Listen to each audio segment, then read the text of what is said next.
She had been running the Aldine place alone for 6 years when the man from the Hendricks property came across her fence line with a wrench in his hand and no particular expression on his face.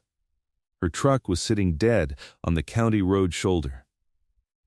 The alternator, she had known it was going for 3 weeks and had been nursing it along on the theory that the part would arrive before the truck gave out completely. The theory had not held. She was standing in front of the open hood doing the arithmetic of her afternoon when she heard the fence wire move and looked up and saw him coming down the slope through the brown October grass, moving at a pace that was not rushed and not slow, but was clearly the pace of a man who intended to arrive and had no particular opinion about how long it took. He did not ask if she needed help. He looked at the engine and took the measure of the problem, and he told her he could have her running again in under 2 hours, but she would need a new alternator by end of week. She told him she knew about the alternator. He said that seemed like an optimistic arrangement. She said she preferred the word pragmatic. He looked at her for a moment with the quality of attention she had come to associate with men who had been alone long enough to actually listen when someone spoke. And then he went back across the fence for his tools without making anything more of the moment. That was how it started. Not with ceremony, not with formal introduction. With a dead alternator on a cold Thursday in October and a neighbor who came across a fence line without being asked and did not make anything of it when he arrived. Her name was Cora Aldine. She was 39 years old, and she had been running 1,200 acres of eastern Montana cattle country since the week after her father was put in the ground, which was 6 years and 2 months ago now. She had stopped counting the months because counting made it feel like an accounting rather than a life. She had learned the land from her father and from his mother before him, who had run it alone for 11 years after her husband died of a bad winter and a worse attitude toward asking for help. Her grandmother had been a particular kind of woman, practical and unromanticized, who believed that sentiment was useful only when it was accurate, and that most of what people called sentiment was just imprecision dressed in finer language. Cora had inherited the land and the cattle and the specific method of observing both. And she had also inherited, as her hired man Russ sometimes pointed out with more affection than he let show, the same particular economy about accepting assistance. She did not think of it as stubbornness. She thought of it as efficiency. There was a specific way to manage the North Pasture drainage, and she had worked it out over 3 seasons of observation and 2 seasons of testing and adjustment. There was a specific rotation for the cattle that accounted for the way the north section recovered differently than the south. There was a fence line that needed resetting before the freeze, and she had the post driver and the concrete and the schedule. What she was good at was reading grass. This sounds simple and is not. Reading grass means understanding what root depth tells you about the water table. Means reading species composition as an index of soil health over time. Means seeing in the way cattle distribute themselves across a pasture which sections are producing and which are declining and what the cause of the decline is likely to be. She could walk a section of her pasture in 20 minutes and tell you what had been wrong with it for the last 3 years and what would be wrong with it in the next 2 if the management did not change. She walked her pastures in every season, in mud and snow and the particular dry heat of an eastern Montana August, and she read them the way other people read correspondence, for content and for what the content implied about the condition of the sender. She had walked the pasture on the Hendricks property twice in the spring after it sold, moving along the shared fence line far enough to read the grass composition on the far side. She had known from the grass what the new owner was doing. The grass told you whether someone was paying attention or not, and the grass on that property was beginning slowly to tell a different story than it had told under the Hendricks management. Under Hendricks, the story had been ground that was used continuously without adequate recovery time, the kind of management that produces income in the short term and depleted soil in the long one. The new story was more careful. The cattle were being moved. The north sections were getting rest. The eastern sections, which had been the worst, were being left alone, which was the right decision, even if it was probably not a decision made from full knowledge so much as from instinct about where to put a small herd in new country. She had been watching that recovery with careful attention for 14 months before the alternator gave out on the county road. His name was Cal Soren. He was 52 years old, and he had come to the Hendricks place in the spring of the previous year with a deed in his coat pocket and the specific quality of settled intention that Cora associated with men who had made a significant decision and were now committed to living inside it. He had grown up in cattle country in western Nebraska, in a family that understood land the way her family understood it, as something that required consistent attention and honest assessment and the long view rather than the short one. He had spent 10 years working commercial range in Wyoming in his 20s and 30s, the years when a man learns what his body is capable of and what his judgment is worth in real conditions. Then there had been a decade in Billings doing something in commercial property that he described in the shorthand of a man who has made peace with a chapter he would prefer not to dwell on. And then he had come north and east with 80 acres of scrub and clay and a structure the county office described as a homestead cabin with potential. And he had been working it with steady and consistent attention since the week he arrived. Cora had watched the pace of that work from her side of the fence line, the way she watched her own grass, carefully and without rushing to conclusions. He worked every day. He did not work frantically, the way men who have something to prove work, putting in visible effort for its own sake. He worked steadily, the way men who understand that the land does not respond to intensity but to consistency work, putting in the right effort at the right time in the right sequence. He rebuilt the porch in his first October, and she could hear the hammer some mornings on clear days, and the rhythm of it was the rhythm of someone who knew what they were doing, not fast and not slow but right.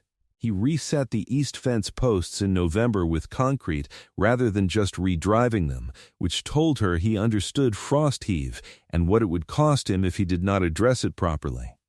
He rotated his small cattle herd in March rather than leaving them on the ground that was driest and easiest to manage, which told her he was reading the grass rather than just using it. By the time her alternator gave out in October of his second year, she had been watching Cal Soren for 14 months and had formed a view, and the view was that he was the kind of neighbor worth having. This is Dusty Vows, where a woman who has been running 1,200 acres of eastern Montana cattle country alone for 6 years finds herself working side by side with the quiet man from the neighboring property who came across her fence line with a wrench and no agenda other than the work itself. If you want the next story the moment it lands, subscribe now. Then, back to that October afternoon on the county road shoulder, where Cal Soren was finishing up the alternator workaround and Cora Aldine was walking his fence line, noting what needed attention in the absent and systematic way she noted anything she could see that needed attention. He finished the truck, and she walked back, and they stood at the front bumper, and he told her what he had done and what she should watch for on the drive home.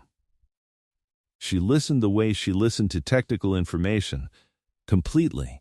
He said the northwest corner posts on her property were heaving already from what he could see from the road. She said she knew. He said they would not hold another full winter without resetting. She said they were on her schedule. He said what she probably needed was 2 people to do the resetting properly and efficiently before the freeze. She said that was accurate. There was a pause in which neither of them filled the available space with anything that was not necessary. She said she was going to need help with the corner posts before the end of the month, and she could trade labor on his south fence, which she had observed from the county road needed restretching along the full eastern run. He said he had noticed the south fence. She said she imagined he had. He looked at her again with that quality of attention, steady, and without agenda. He said he was Cal Soren. She said she knew. She said she was Cora Aldine. He said he knew. They shook hands in the way that people shake hands when the introduction is a formality and the actual relationship has already been established by 14 months of adjacent observation, and she got in her truck and drove back down the county road. And that evening she looked at her fence schedule and wrote his name next to the northwest corner posts in the margin of the page.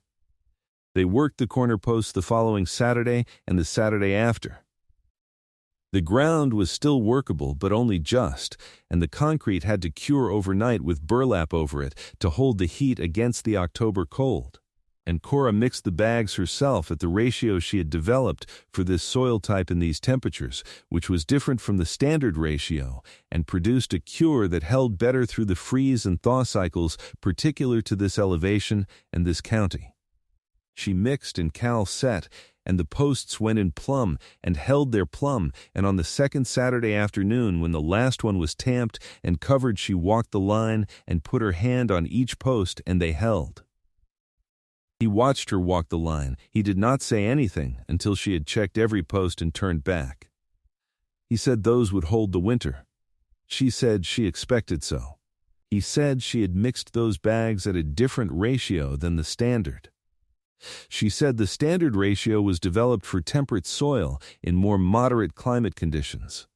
She said this soil was not temperate in November. He said, "What ratio do you use?" She told him. He took a grease pencil from his jacket pocket and wrote the ratio on the back of his work glove in the deliberate handwriting of someone making a record they intend to use.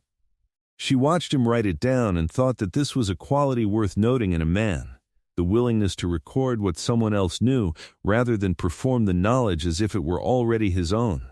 They worked his south fence the following 3 weekends.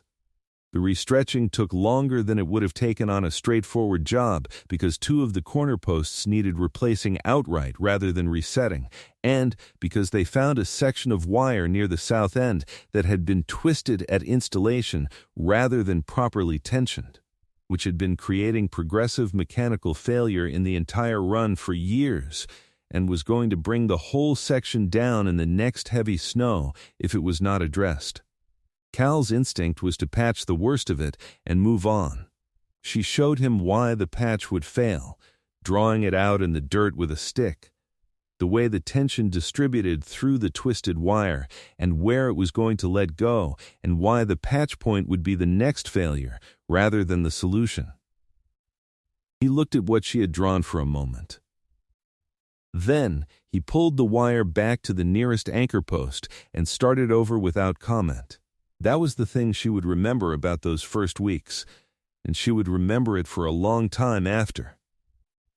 Not his strength, which was adequate, and not his competence, which was genuine. That he could look at clear evidence and change his conclusion without needing to register that the original conclusion had been wrong first. He simply saw what was true and moved to it, the way water finds a channel, without drama and without the moment of visible resistance that some men seem to require before they could proceed to being correct. By mid-November, the south fence was done, and the northwest corner was set, and they had traded the labor evenly across 4 weekends of cold and productive work, and there was no outstanding balance between them. She assumed that would be the end of the working arrangement until spring brought new problems. She was wrong about that. He came across the fence on a Tuesday morning in late November with a question about her north pasture drainage. He had been tracing his own drainage problem and had followed it back to the natural run of the land, which crossed the property line and originated on her side of it, and he wanted to understand what she had done to manage it so he could work with her system rather than against it. She walked him through the drainage channel she had cut 3 years ago, and the berm above it, and the relationship between the two. How the berm directed the spring melt into the channel rather than letting it spread across the low section of the north field. He listened and asked one specific question about the angle of the channel outlet into the draw, and she answered it with the grade she had cut and why, and he said he thought he understood what he needed to do on his side of the line. He did not leave immediately. He looked at the north pasture for a long moment and said her grass in that section was carrying more root mass than anything he had seen in this county since he arrived. She said it had taken 4 years of careful rotation and a specific overseeding program she had developed after the soil test results came back from the extension office in the second year, which had told her what was deficient and what the grass needed that the natural seed bank was not providing. He said he would like to understand the rotation she was using. She said she would write it down for him. He said he appreciated that. She said the overseeding program was specific to her soil composition and would need adjustment for his eastern sections, which were running a different mineral balance from what she could observe from the species composition, but the framework of the approach would transfer if he understood the reasoning behind it rather than just the steps. He said, "How do you know what my eastern sections are running?" She said she had walked them in the spring when he was working on the porch. He looked at her. She said she walked all the adjacent land when a new owner came in. She said it was useful to know what you were working next to. He said, "And what did you find?" She said his eastern sections had been overgrazed for at least 8 years under the previous management and were going to need 3 more years of careful rotation before they would carry anything close to their productive capacity. She said the western sections were in considerably better shape. She said the north section, where he had been running his small herd since he arrived, was the best ground on the property, and he was right to put his animals there first while he let the rest recover. There was a pause. He said, "You walked my property before you knew my name." She said she had. He said, "And you were watching my fence work and my cattle management for over a year." She said she had been. He said, "And you have formed opinions about my grass." She said she had formed several. He looked at her for a long moment with the quality she had come to recognize as his register of something that was not quite amusement but occupied adjacent territory, a slight change in the stillness that was the closest thing he had to an open expression. He said he would appreciate hearing those opinions whenever she felt it was useful to share them. She said she would consider what was worth saying. He said he expected that was an accurate description of how she approached most things. She said it was. He went back across the fence line, and she stood in the north pasture with the November wind coming off the open country and the grass brown and dense underfoot with the root mass she had spent 4 years building, and she thought about a man who would write a concrete ratio on the back of his work glove and pull a whole run of fence wire rather than patch it when she showed him why the patch would fail, and who received the information that she had been walking his property and evaluating his grass management for 14 months before she spoke to him, with no visible defensiveness, only interest in what she had found. She thought about that. Then she went back to the work that was waiting. "Tell me this." When Cora told Cal she had been walking his property and forming opinions about his grass management since before she had ever spoken to him, he was not threatened by it. He asked what she found. He wrote down what she knew. He pulled the fence wire when she showed him the patch would fail. Most men would have experienced that assessment as a challenge to their authority on their own land. Cal Soren experienced it as information about conditions he wanted to understand. Consider what that tells you about the kind of man he is, and about why a woman who had been managing 1,200 acres alone for 6 years and had found that arrangement entirely sufficient was standing at her fence line in November, paying careful attention to the quality of his stillness. Leave your answer in the comments. I read every one. Now back to that November morning, and December coming behind it like a door that had made up its mind. December came early and hard. The temperature dropped to 15 below in the first week and held there for 6 days, and Cora ran her cattle in timed rotations through the covered corrals and checked the stock tank heaters twice a day and split wood in the mornings before the cold made the wood brittle and unpredictable, and she kept the fire going without interruption through the nights. She did not think about much beyond the work, because the work was enough to fill the thinking.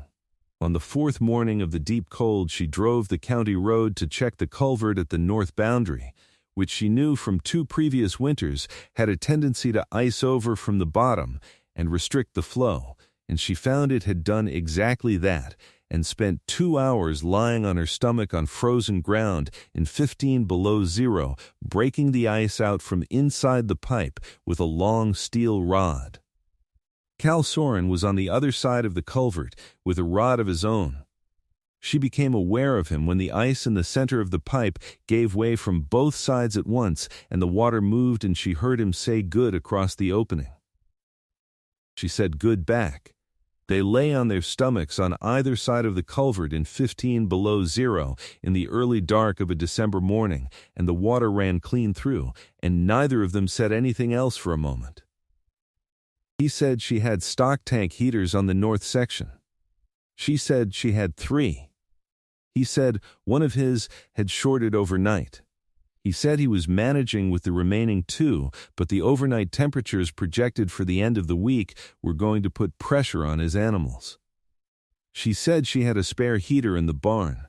She said it was an older model, but it worked reliably.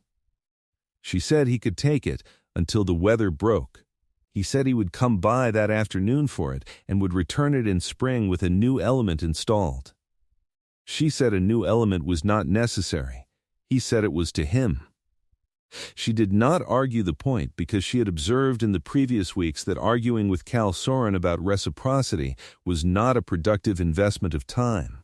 He came in the afternoon and she had the heater ready and he took it, and before he left he stood in the doorway of her barn and looked at the way she had stacked her hay storage, which was arranged at a specific angle relative to the drainage channels in the floor to maximize airflow through the bales and prevent moisture absorption from the bottom layers. He said he had not seen that arrangement before. She explained the reasoning, the relationship between airflow and moisture, and the consequence of the bottom bales absorbing groundwater through a wet winter. He asked one question about the floor drainage angle under the eastern wall, and she answered it, and he said he was going to rearrange his own storage. She said the critical factor was the relationship between the floor drain position and the east wall, and he should establish that before he moved anything. He said he would.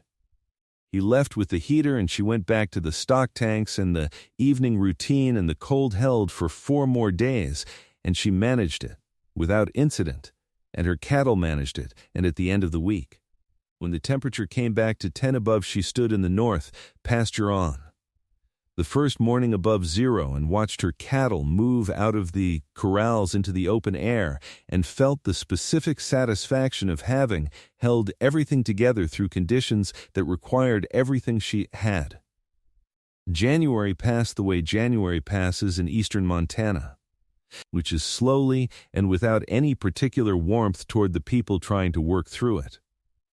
She saw Cal twice. Once at the feed store in Hardin, where they stood in the grain aisle comparing notes on the cold snap and the stock tank situation and what the extended cold had done to his hay consumption projections, and once when she was walking her south fence and he was working on his side of the shared boundary, and they fell into step along the line for 20 minutes discussing what the freeze and thaw cycles had done to the post alignment in the sections they had worked in October. Both times he listened more than he spoke. Both times he asked exactly one question after she had explained something technical. A specific question that told her he had followed the full content of what she said and wanted to understand one further implication, not that he was waiting for her to stop talking.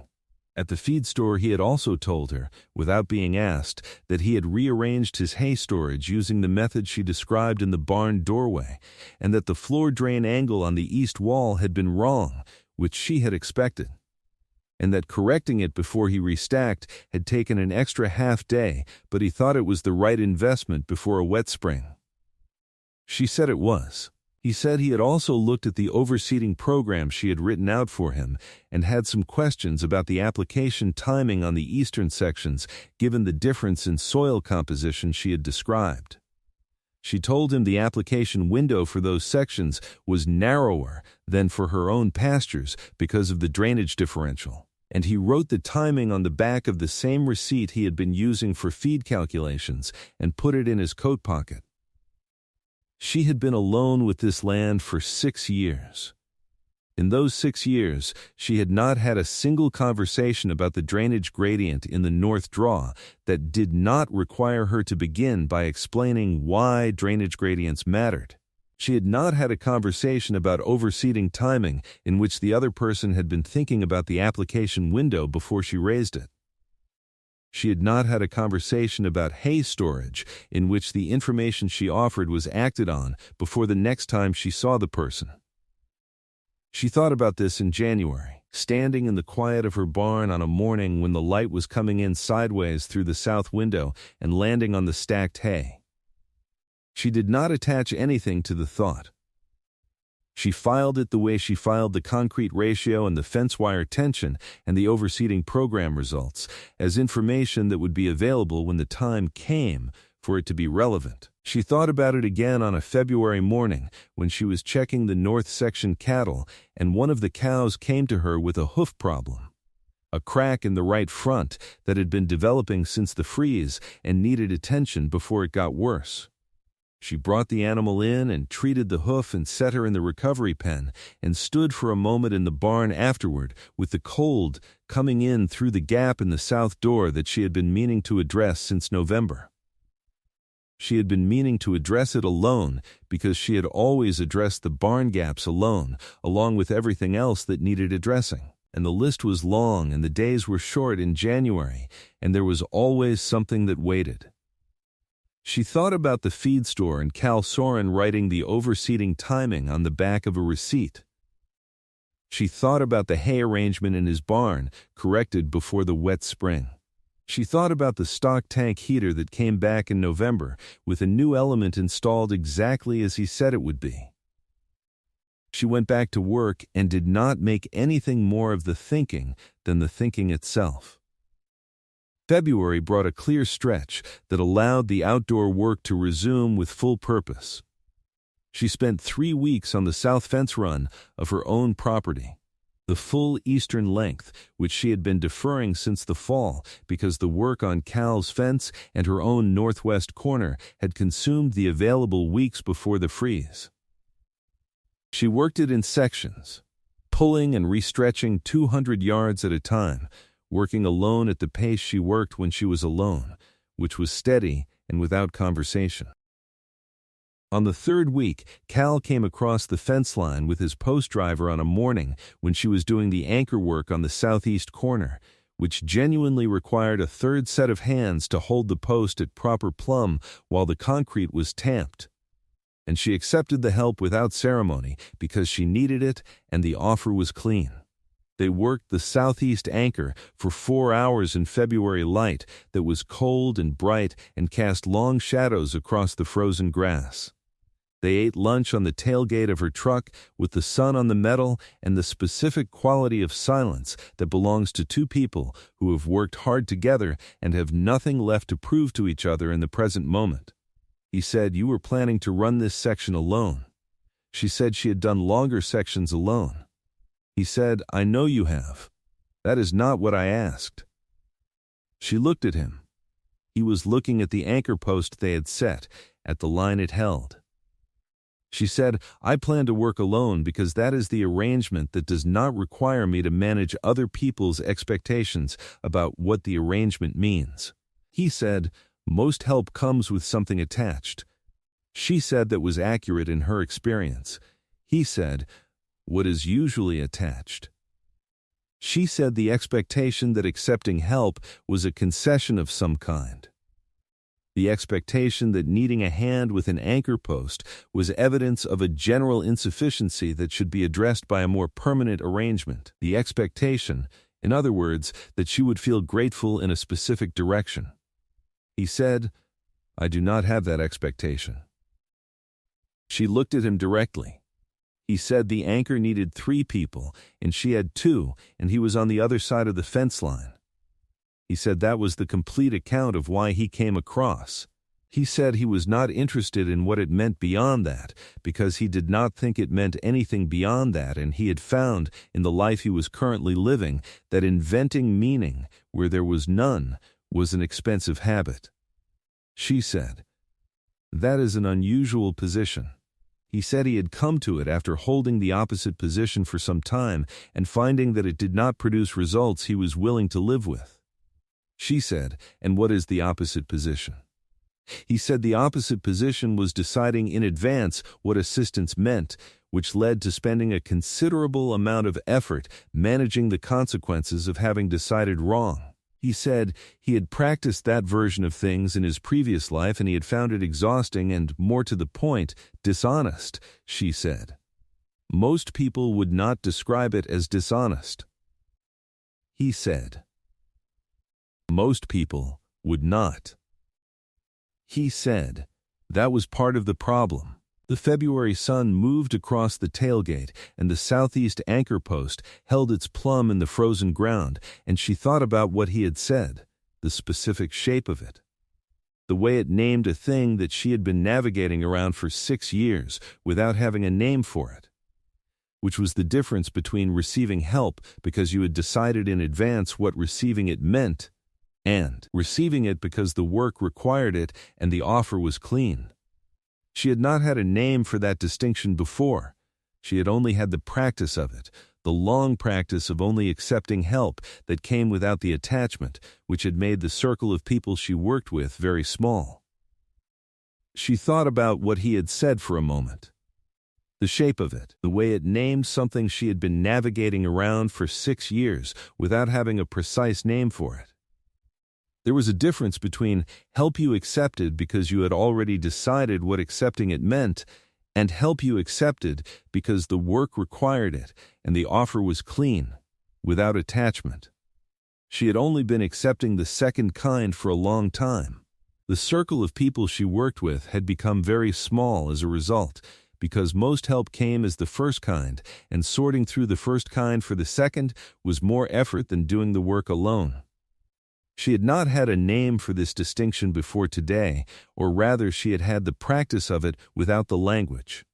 She said, that is a useful way to describe it. He said he had arrived at it by spending a number of years describing it badly. She said, what was the bad description? He said the bad description was that he did not need help. He said that was not accurate. He said the accurate description was that he was not interested in help that required him to perform a specific kind of gratitude in a specific direction. She looked at him. He was looking at the anchor post still, at the line it held, and his face was in the profile she had become familiar with across the months of working at shared problems from adjacent positions. The particular quality of repose that was not inattention, but its opposite. She said, that is the accurate description. He said, I know. I just took a while to get there. She got down from the tailgate and picked up the post driver and went back to work, and he came beside her and they finished the section by the late afternoon when the light was going long and orange across the open country. March came and the ground began to loosen and the north draw demanded attention. She had been watching the draw since January, reading the snowmelt pattern against the run of the land, calculating where the water was going to go when the freeze broke and whether the drainage channel she had cut 3 years ago was going to be adequate for the volume a wet winter like this one was likely to produce. She had decided in late February that it was not. She had spent 3 evenings at her kitchen table with the contour maps her father had made and the notes from her own observation and worked out a revised channel route that would manage the additional volume without redirecting water onto the neighboring property, which was Cal's north section, which he had been working carefully to recover and which she had no intention of flooding with managed. Runoff from her own operation. She brought the revised plan to the fence line on a Wednesday morning in March and called across, and he came out. She showed him the drawing, the revised route and the reasoning behind it, and the alternative routes she had rejected, and why, and where the water would go through the spring melt and what it would do to the shared boundary at the lowest point of the draw. He looked at the drawing for a long time without speaking. He said the route she had chosen would bring the channel within 30 feet of his north fence line at the gradient. She said she knew.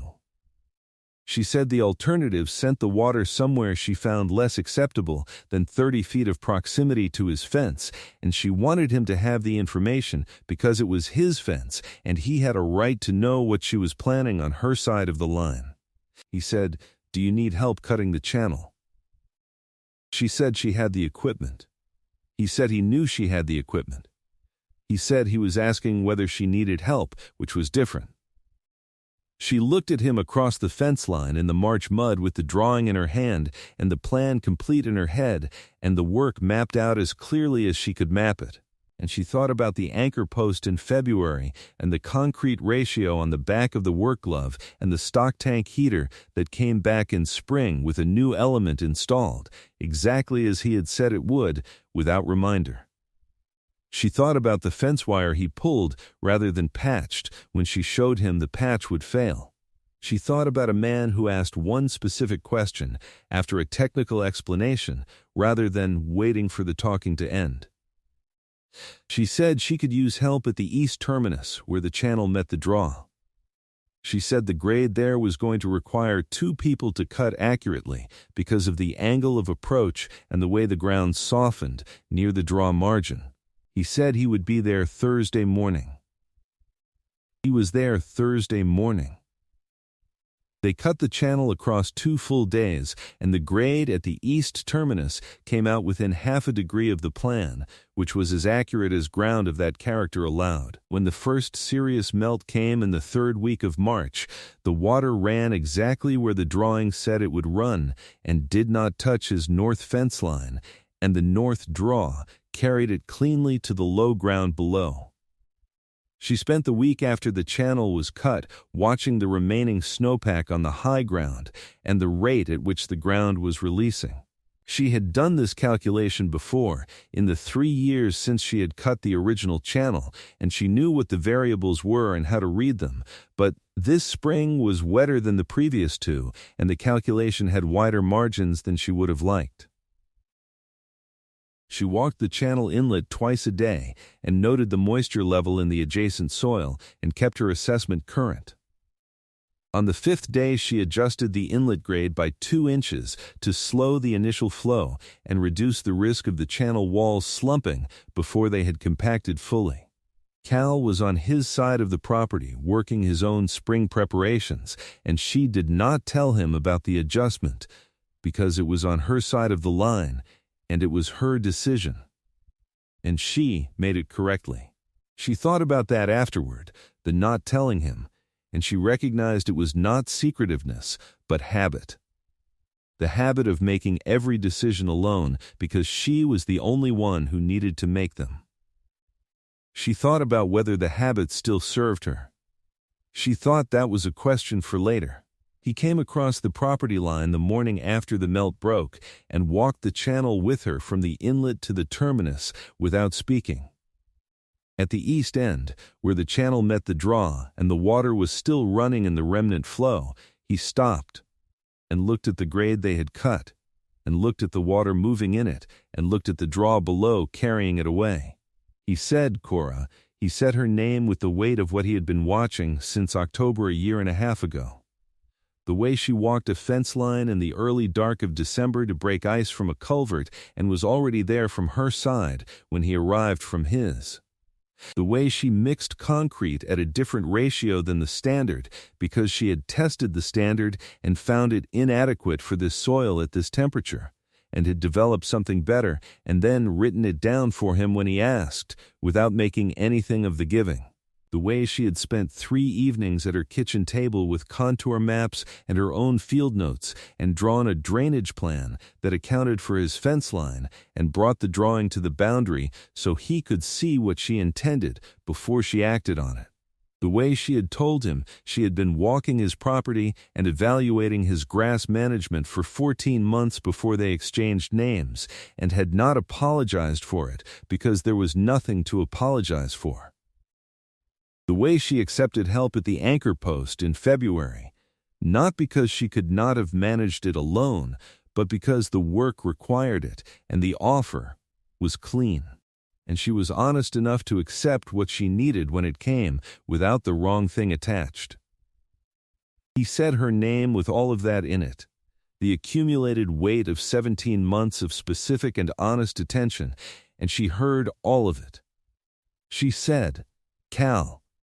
She said his name with the 17 months in it too, in full. The man who came across the fence line with a wrench in his hand and no particular expression on his face and no agenda beyond the work, and who wrote a concrete ratio on the back of his work glove and pulled a full run of fence wire rather than patch it when she showed him why the patch would fail, who appeared at a culvert in 15 below zero in the dark of December and said good when the water started moving and needed no further conversation about it, who came across the fence in February with his post driver when the anchor needed 3 people and offered the help without attaching anything to the offer, and then described the offer accurately when she asked, which was that the work needed it, and he was there. Who had spent 17 months tending his grass and his cattle and his fence lines in the adjacent property with the steady, consistent attention of a man who had come to stay and had no remaining interest in pretending otherwise. Who asked one specific question after a technical explanation and wrote the answer down and used it, who rearranged his hay storage and corrected his floor drain before a wet spring because she had told him once how it worked and he had listened completely. She said his name with all of that in it. He heard every word of it. He said, I do not need a wife who needs rescuing. He said he had been that man in a previous life, and the arrangement had not produced anything good for either party involved. He said what he was looking for now was something different. She said, what are you looking for? He said he was looking for a partner. He used the word the way she used the technical terms for her work, precisely and without decoration. He said someone whose work he could stand next to and learn from, as he had been learning from her for 17 months, someone who did not need managing and would not need to manage him. Someone who told him what was true directly and expected the same in return. She said, I do not need a husband to survive this land. He said, good. She waited. He said, I need a partner. He said it the way she had said the obvious things across their months of working together, in the tone that made it sound like the most straightforward fact in the world. The concrete ratio is different for this soil. The patch will fail at the twist point. The channel needs to go east of the fence line at the terminus. I need a partner. The March mud was under their boots, and the channel ran clean in the draw below, and the water went where the plan said it would go, and she looked at Cal Soren standing at the east terminus in his work coat with his boots in the mud. This man she had been watching for 17 months with the careful attention she gave to her grass.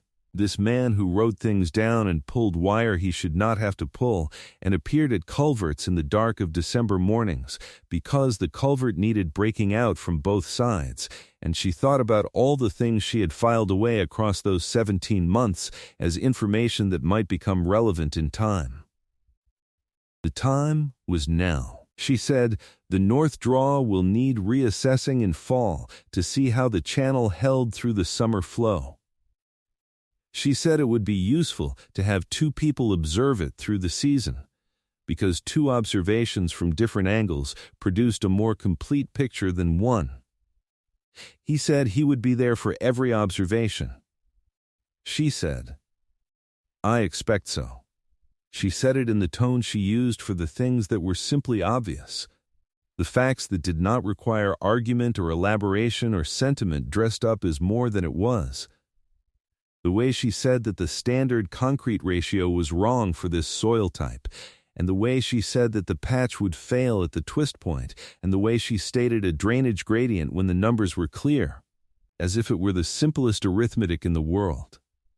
The draw ran clean below them, and the March air was cold and bright and moved across the open country without asking permission.